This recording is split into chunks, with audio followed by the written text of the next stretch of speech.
Within Indonesia is one of the world's weirdest volcanoes. This volcano regularly erupts bright blue lava that flows downhill, creating a series of flames, marking it as a truly unique active volcano. These photos being shown on screen are not color enhanced or photoshopped, as the lava truly is that color. The volcano which produces this strange phenomena is called Kawah Ijen. This video will discuss the recent eruptions from this volcano and state the general hazard which it poses in the future.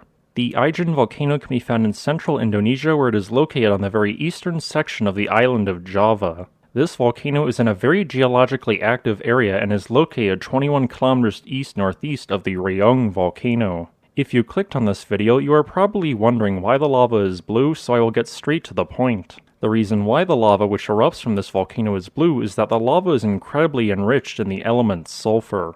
Although sulfur is typically a bright yellow color in its elemental form, when burned it burns as a bright blue. The fumaroles located around the Ijen volcano regularly output large amounts of sulfur crystal.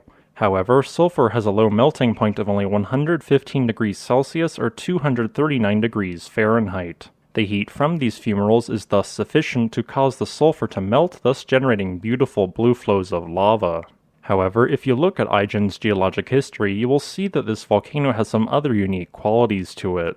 The Ijen volcano began forming around 300,000 years ago when magma related to plate subduction off the southern coast of Indonesia reached the surface. Over the subsequent 240,000 years, numerous explosive eruptions built a tall stratovolcano out of layers of andesite lava and ash. By 60,000 years ago, this volcano was 22 kilometers wide and towered over the surrounding landscape, as its peak was 3,500 meters above sea level. So, why isn't this volcano still around today? The answer is that much like Tambora or Rinjani, the volcano experienced a catastrophic eruption which destroyed much of the volcano. This highly destructive eruption created a 20-kilometer wide caldera.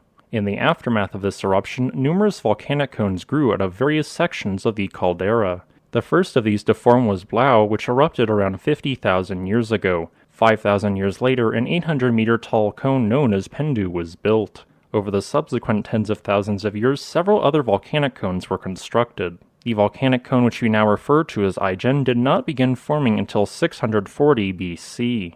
Over the subsequent 2,000 years, this cone built up 900 meters above the caldera floor and was constructed over two pre-existing volcanic cones. Since 1796, Ijen has erupted 10 times. Very few of its recent eruptions created lava, as the primary eruption type resulted in a series of explosions of water in its crater lake. The most recent of these phreatic eruptions was documented in 2002. So, what hazards does this volcano pose? I need to first state that this volcano is very dangerous and does not even need to erupt to cause problems. The crater lake at the summit of Ijen has a pH of 0.3 and gives off lots of toxic fumes, including hydrogen sulfide.